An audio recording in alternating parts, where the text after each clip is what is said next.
Bom, gente, boa noite, bom dia, boa tarde. Essa é a aula 1 do curso básico de Espiritismo e esse vídeo está sendo gravado especificamente para falar de um dos textos da bibliografia recomendada para essa aula, que é Depois da Morte, do Leon Denis. Tá? Antes da gente falar do texto especificamente, vamos falar um pouquinho do Leon Denis. O Hamilton, vocês vão poder perguntar para ele em aula, conhece melhor a história dele, mas é interessante, só para a gente se localizar, que vocês saibam que o Leon Denis foi meio que um contemporâneo ali do Kardec, né? E teoricamente, diz a lenda, né, que ele recebeu a missão de substituir Kardec caso o que Kardec havia sido incumbido de fazer não se realizasse. Quer dizer, caso Kardec não desse conta do recado, porque a gente faz um planejamento encarnatório e às vezes a coisa acaba saindo totalmente diferente do que a gente imagina. Existe um elemento muito importante aí, que é o tal do livre-arbítrio, né? Kardec deu conta do recado, mas nem por isso Leon Denis deixa de ter uma obra extremamente expressiva e rica que vale a pena ser lida, tá? Então, o Leon Denis ele é conhecido, enquanto o Kardec era um cientista, uma pessoa de alma mais cética, o Leon Denis era uma pessoa mais aberta, mais filosófico, né? Quase até poético na forma de escrever, né? Isso vocês podem ver, inclusive, por esse texto, caso vocês tenham conseguido ler, né? Mas, bom, falando especificamente desse texto, esse texto trata da tal da doutrina secreta. Tá? Para a gente entender um pouco mais o que é essa doutrina secreta, o Denis introduz o assunto, falando que todas as religiões, e se referindo às religiões do passado, tinham dois aspectos muito relevantes. O primeiro deles era um aspecto externo, né, que geralmente estava ligado a rituais, né, a formas materiais um pouco extravagantes, e elas eram propositais, e ainda em algumas religiões hoje a gente vai ver a mesma coisa, porque elas são feitas para chocar o povo e chamar a atenção das pessoas, né? E todas elas também são dotadas de um aspecto interno, né, e que tem um caráter muito mais científico e filosófico. E como esse aspecto interno, mais científico e mais filosófico, só era trabalhado e estudado pelos ditos iniciados, né, esse seria um aspecto, vamos dizer, secreto das religiões. Não porque, teoricamente, o conhecimento desses aspectos das religiões seja proibido, mas é que, de fato, as pessoas acabam tendo muito mais interesse pelo aspecto pirotécnico do que pelo aspecto filosófico e, vamos dizer assim, em alguns casos, científico, né? Então, aí ele chama esse aspecto, vamos dizer assim, interno, né, esse lado interno, como um aspecto secreto, né? Muito interessante também uma advertência que o Denis faz a propósito desse assunto, que é por isso que nós não podemos julgar as religiões pela face exterior delas, né? Porque isso seria a mesma coisa que julgar alguém pela roupa com que a pessoa se veste. E a gente vai ver que isso é algo muito importante também dentro do Espiritismo.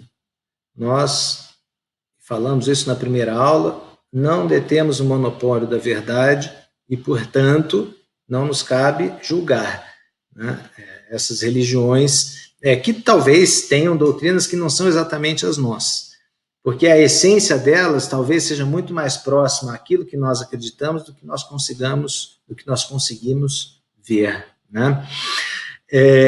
E muito disso também, desse aspecto secreto, né, acaba sendo uma decorrência da capacidade que algumas pessoas têm, até pelo seu adiantamento moral ou intelectual, enfim, de perceber o metafísico, né? Nós todos aqui no mundo somos limitados biologicamente para entender o mundo que nos cerca, né? E também intelectual e moralmente, né? Para entender aquilo que nos rodeia. Eu costumo usar o exemplo do meu gato, que um belo dia eu vi, e do gato Tião, o Hamilton adora esse exemplo também, né? A Carol também gosta, que eu fui olhar para a TV e estava passando uma partida de futebol e o meu gato ali enfiando a patinha para tentar pegar a bola que ia de um lado para o outro na TV. E aí me deu um clique, eu falei, meu Deus do céu, o gato está interagindo da forma como ele consegue, com uma tecnologia super avançada, né, que está reproduzindo imagens em tempo real do outro lado do mundo, de um jogo de futebol, que é a consequência, vamos dizer assim, o produto de uma organização social super complexa. O gato está interagindo com isso tudo, a maneira dele, não está entendendo nada do que está acontecendo ali. Para ele, a bola é uma mosquinha, né? Então, da mesma forma que o gato interage com a TV sem entender direito o que ela é, e talvez não consiga entender, nós também temos limitações para entender o mundo que nos cerca. Eu costumo dizer que se nós tivéssemos capacidade de enxergar o mundo de uma forma um pouco mais precisa, né, se a nossa acuidade de visão e de compreensão fosse maior, a gente veria um espetáculo à nossa volta. O que a gente vê são objetos, coisas muito bonitas, mas a gente não vê mais porque nós temos essa limitação, né? Mas voltando aqui ao aspecto secreto, né, esse aspecto secreto das religiões ficava restrito, no final das contas, aos iniciados, né, que viam esse lado oculto e filosófico, estudavam isso e, por séculos, se não milênios, né, dominaram e com maestria, até em função de conhecer de técnicas de magnetismo, mas entendiam e lidavam com algo que nós passamos a chamar depois de milagre, né? Depois que a gente entrou na era da ciência, e são coisas que a ciência, até hoje, muitas delas não explica, né? Algumas coisas a ciência começou a explicar conforme a ciência foi se desenvolvendo, né? Mas a gente, de fato, só hoje começa a entender algumas coisas que esses iniciados no lado oculto das religiões, né, já dominavam, talvez sem conseguir provar cientificamente, mas eles já dominavam, né? A gente vai ver também, a propósito disso, que o que nós chamamos comumente de milagre é o que não existe. Tá? São coisas que simplesmente a nossa ciência não explica, mas elas têm explicação. Tá? Não é algo completamente fora do comum e alguém que foi agraciado, até pode ter intercessão espiritual para as coisas que, teoricamente, que acontecem conosco e que são, algumas vezes, fantásticas, mas milagre mesmo não existe. Tá? Isso tudo, de um jeito ou de outro, a nossa ciência não explica e talvez consiga explicar no futuro. Tá? Isso é uma coisa importante também, que a gente já guarda essa informação para as próximas aulas. Mas fato é que em todas essas religiões antigas e mesmo as modernas, esse aspecto filosófico, né, que ele chama de aspecto secreto ou de doutrina secreta, acaba sendo coincidente. É um conjunto de princípios que orienta todas as religiões, né, ou pelo menos quase todas, e que no final das contas acaba, vamos dizer assim, muitas vezes sendo distorcido, né, esse conjunto, pelas adaptações que às vezes têm que ser feitas ao tempo dessa religião, né? Muitas religiões nasceram e morreram já no decorrer da humanidade, né, da história da humanidade, e também ao espaço, né, o lugar em que elas, vamos dizer assim, existem e funcionam, né? Mas, falando um pouco melhor desses princípios, Denis diz que em todas essas religiões existe uma presença de Deus como o ser dos seres. Tá? Algumas são politeístas, mas em todas elas existe, ou em quase todas, um ser que, vamos dizer assim, é o criador de tudo. Né? A gente sempre tem uma força criadora. Né? E essa força criadora teria um aspecto trinitário ou ternário, como ele menciona, que seria essência, substância e vida. A gente vai, na hora de falar um pouco do conceito de Deus, nas próximas aulas, a gente vai aprofundar um pouco mais nesse tema, né? E que esse aspecto, vamos dizer assim, ternário, né, de Deus, ele teria sido importado pelo cristianismo vamos dizer assim, das religiões antigas vindas da Índia ou mesmo do Egito, né? Um outro ponto também de coincidência, um outro princípio, e a gente vai ver que isso também está dentro da doutrina espírita, né? Que a vida, como nós a conhecemos, material, é sempre evolução no tempo e no espaço do espírito, né? O espírito é permanente, esse sim é permanente, ele evolui sempre, e a vida material, ela é temporária, e ela acontece em boa parte das religiões, inúmeras vezes. Em algumas não, mas a gente vai ver que nas antigas, quase todas, fala-se em reencarnação, né? E essa evolução vai acontecendo, vida após vida, porque existe a tal da lei do progresso, né? Segundo, nós tendemos sempre a aperfeiçoar o nosso espírito até nós atingirmos a perfeição, né? Nós também somos ternários, assim como Deus, né? Óbvio que nós não somos como Deus, Deus é uma coisa separada, diferente de tudo, né? Mas nós temos o nosso corpo, que nos traz as sensações, o nosso perispírito, de onde vem o sentimento, e a nossa alma, de onde viria o conhecimento, né? Esse conhecimento mais filosófico, vocês me desculpem agora o latido dos cachorros aqui,